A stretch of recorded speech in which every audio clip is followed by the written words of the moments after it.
কি ব্যাপার, তোমরা দল বেঁধে এসছো? কি চাও? ওরা তোমাকে কি যেন বলবে। বলার আর বাকি রেখেছে কি? আমার টাকায় কক্সবাজারে বেড়াতে গেছেন, যাক আমি মেনে নিলাম, কিন্তু আমার টাকায় আজে বাজে মেয়ের সঙ্গে প্রেম করে বেড়াবে, এটাকে আমাকে মেনে নিতে হবে? মেনে নেওয়া যায় না স্যার, না না না না না। না মানে?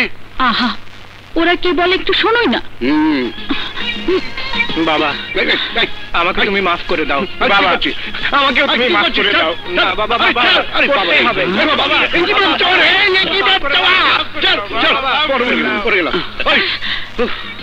হয়েছে বাবা, হয়েছে হয়েছে, আমি তোদের মাফ করে দিলাম, আমি মাফ করে দিলাম বাবা। বাবা, আর জীবনে এমন ভুল করব না। তোমার যেখানে ইচ্ছে আমাকে বিয়ে দেবে, আমি না করব না।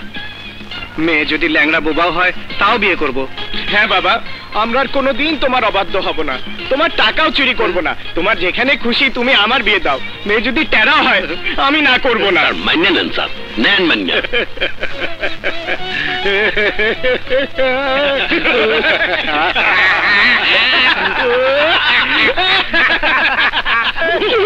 তুমি অমন করছো কেন? তুমি কি পাগল হয়ে গেলে নাকি? পাগল?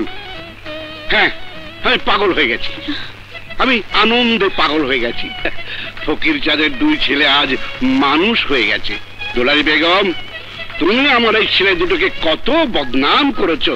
আমি বদনাম করেছি তোমার ছেলেদের? তুমি তো সারা জীবন ওদের বদনাম করেছো। না না, তুমি না, এই বেটা কাউটা 009 আমার ছেলেদের বদনাম করেছে। স্যার, মোর কি দোষ? আপনি তো আপনার পোলা অফিসে লাগাই দিয়েছেন মোরে গোয়েন্দাগিরি করতে। ঠিক আছে ঠিক আছে, এখন থেকে আর আমার ছেলেদের পেছনে লাগবে না, এখন থেকে সামনাসামনি থাকবে। শোনো, কালই ঘটককে ডেকে আনবে। পরশুদিন আমার ছেলেদের বিয়ে দিয়ে ওদের সমস্ত সম্পত্তি বুঝিয়ে দিয়ে আমি আর দুলারি বেগম হজে চলে যাব। স্যার, মোর তাইলে কি হইবে? মুই কার পিছে গোয়েন্দাগিরি করবো? এখন থেকে তুমি গোয়েন্দা না, আমার ছেলেদের ম্যানেজার হয়ে কাজ করবে। যাও, বিয়ের ব্যবস্থা করো, যাও।